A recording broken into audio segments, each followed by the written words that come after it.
আজকে আম্মু আমাদের জন্য শর্টকাটে কিভাবে খাসির রেজালাটা রান্না করেছিল। রেজালা রান্নার পাশাপাশি আম্মু আর কি রান্নার প্রিপারেশন নিচ্ছিল, আজকের দিনটা আমরা কিভাবে কাটালাম, মূলত সবকিছু নিয়েই থাকবে আমার আজকের এই ব্লগটা। ভিডিওটা ভালো লাগলে অবশ্যই আমার পেজটাকে লাইক, ফলো এন্ড শেয়ার দিতে ভুলবেন না। তো চলুন শুরু করা যাক আমার আজকের এই ব্লগটা। হ্যালো, আসসালামু আলাইকুম everyone, welcome to my new blog. প্রথমে আম্মু একটি প্যানে পেঁয়াজ বেরেস্তাটা করে নিল। এখন এখানে একে একে করে আদা বাটা, রসুন বাটা এবং কাঁচামরিচ বাটা দিয়ে দিচ্ছিলাম এবং সাথে পরিমাণ মতো লবণও এখানে দিয়ে দিলাম। রেজালাটা রান্না করার জন্য 1 কেজি পরিমাণ খাসির মাংস নিয়ে নেওয়া হয়েছে। পেঁয়াজ বেরেস্তার সাথে মশলাগুলোকে ভালোভাবে কষাতে হবে। কষানো অবস্থায় একে একে করে হলুদের গুঁড়ো, মরিচের গুঁড়ো দিয়ে দিচ্ছে।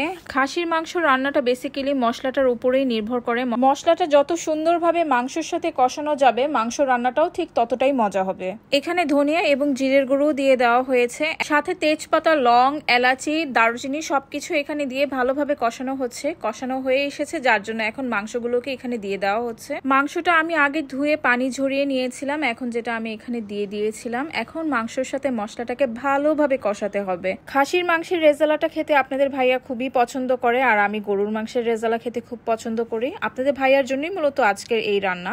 অন্যদিকে আমার আম্মু ফলি মাছটাকে চামড়া থেকে মাছটাকে খুব সুন্দর করে আলাদা করে নিয়েছে। আর এটা দেখুন, এটাই হচ্ছে তার নমুনা। ফলি মাছের কোফতা বানাতে কিন্তু প্রচুর কষ্ট।